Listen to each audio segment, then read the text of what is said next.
Meditation, why and how? Why is meditation so important? You must have realized that it is, otherwise you wouldn't be reading this.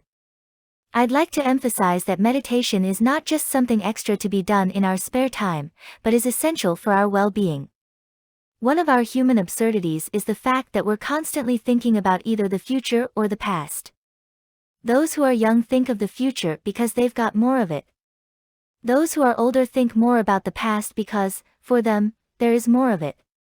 But in order to experience life, we have to live each moment. Life has not been happening in the past. That's memory. Life is not going to happen in the future. That's planning. The only time we can live is now, this moment, and as absurd as it may seem, we've got to learn that. As human beings with lifespans of 60, 70, or 80 years, we have to learn to actually experience living in the present. When we have learned that, we will have eliminated a great many of our problems. How simple it sounds, how difficult it is. Anyone who has been trying knows that. Those of you who haven't tried yet will certainly find out. Such a simple premise and not at all easy to do. There's no other way to learn to live each moment except through meditation.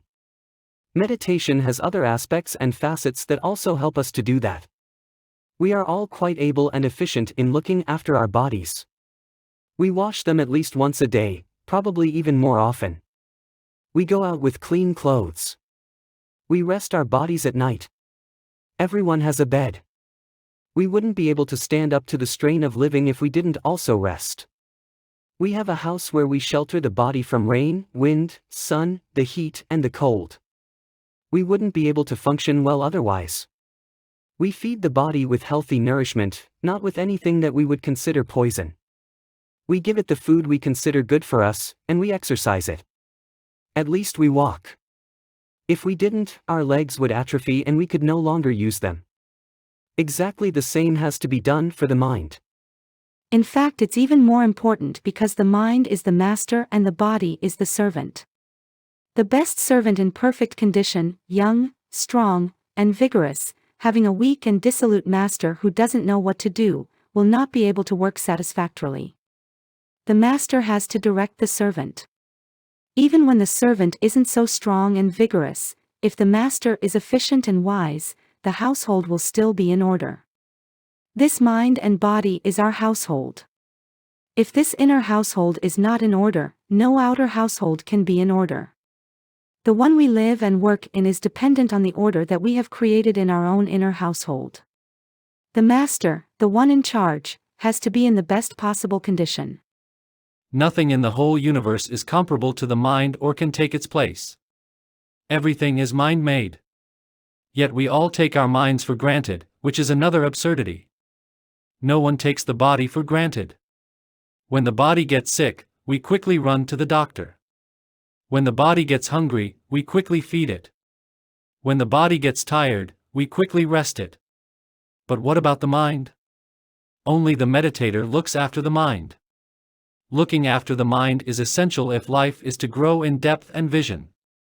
Otherwise, life stays two-dimensional. Most lives are lived in the realities of yesterday and tomorrow, good and bad, I like it, and I don't like it, I'll have it, and I won't have it, this is mine and this is yours. Only when the mind is trained can we see other dimensions. The first thing we need to do with the mind is wash it, clean it up, not only once or twice a day as we do for the body but in all our waking moments. In order to do that, we have to learn how. With the body it's very simple, we use soap and water. We learned to do that when we were small. Mind can only be cleansed by mind. What the mind has put in there, the mind can take out. 1 second of concentration in meditation is 1 second of purification because, luckily, the mind can only do one thing at a time. Although, as the Buddhist said, we can have 3,000 mind moments in the blink of an eyelid, we don't usually have that many and we don't have them all at once. Mind moments follow each other in quick succession but only one at a time. When we concentrate, the 5 hindrances, our defilements, don't get a chance to arise because the mind can only do one thing at a time. And as we get better at enlarging our periods of concentration, the mind gets cleansed of its rough spots. Our mind, that unique tool in all the universe, is the only one we have. If we owned a fine tool, we would obviously look after it. We'd polish it and remove any rust. We'd sharpen it, we'd oil it, and we'd rest it from time to time. Here we have this marvelous tool with which everything can be accomplished, including enlightenment, and it's up to us to learn to look after it. It won't function properly otherwise. During meditation, we learn to drop from the mind what we don't want to keep. We only want to keep in mind our meditation subject. As we become more and more skilled at it, we start to use the same faculty in our daily lives to help us drop those thoughts that are unwholesome. In this way, our meditation practice assists us in daily living, and our attention to wholesome thoughts in everyday life helps our meditation practice. The person who becomes master of his or her own thoughts and learns to think what he or she wants to think is called an arahant, an enlightened one. Don't be surprised if this letting go of thoughts doesn't work all the time. It will surely function some of the time. It is an immense release and relief when one can think, even for one moment, what one wants to think, because then one has become master of the mind instead of the mind being the master of oneself. Being involved in whatever thoughts arise, unhappy or happy ones, in constant flux and flow, this is what we learn to drop when we manage to stay on the meditation subject. Our second step is exercising the mind. An untrained mind is like a wavering, fluctuating mass that runs from one subject to the next and finds it very difficult to stay in one spot. You have probably had the experience when reading a book of coming to the end of a page and, realizing you don't know what you've just read, having to read the whole page over again. The mind has to be pushed to stay in one spot, like doing push-ups, like weightlifting, developing muscles in the mind. Strength can only come from exercising the mind to do exactly what one wants it to do, to stand still when one wants it to stand still. This also creates power in the mind because it's connected with renunciation, with letting go. All of us, not being arahants, have sizable egos. The me and mine syndrome and, if you please, I'll keep it and you stay out attitudes create all the world's problems. We can only be sure that the ego is affirmed when we're thinking, talking, reading, seeing a movie, or using the mind in the interests of ego. The great renunciation that arises in meditation is to drop all thoughts. When there's nobody thinking, there's no ego confirmation. To start with, dropping thoughts will only be possible momentarily, but it is a step in the right direction. The spiritual path is all about letting go. There is nothing to achieve or gain. Although these words are used frequently, they are only ways of expressing ourselves. In reality, a spiritual path is a path of renunciation, letting go, constantly dropping all we have built up around ourselves.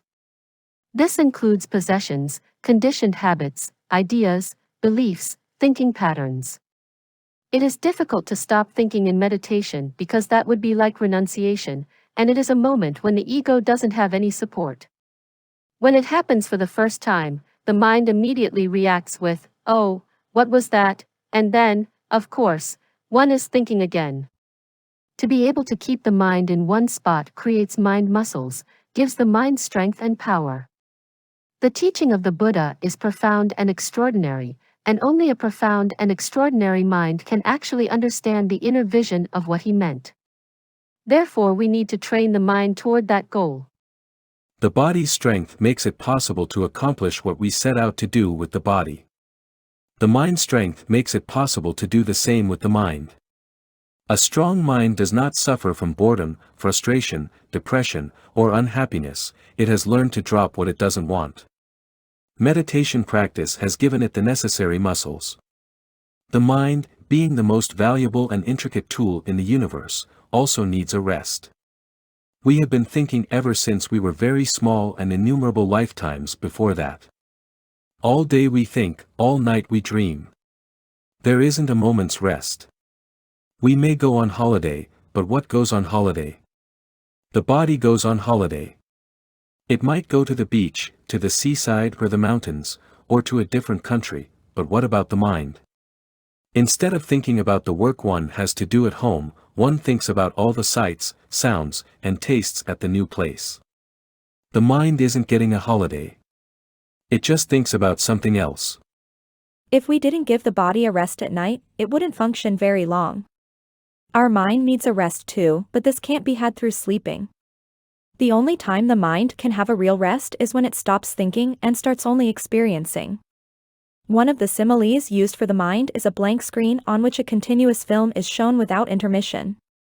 Because the film, the constant play of thoughts, is continuous, one forgets that there has to be a screen behind on which to project it.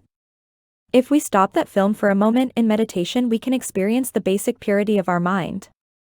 That is a moment of bliss, a moment that brings the kind of happiness not available anywhere else, through anything else, a happiness that is independent of outer conditions. It's not unconditioned, but conditioned only by concentration. It's not dependent upon good food or climate, entertainment or the right relationships, other people or pleasant responses or possessions, all of which are totally unreliable and cannot be depended upon because they are always changing. Concentration is reliable if one keeps practicing. Once verbalization stops for a moment, not only is there quiet but there is a feeling of contentment. The mind has at last found its home. We wouldn't be very happy if we didn't have a home for this body of ours. We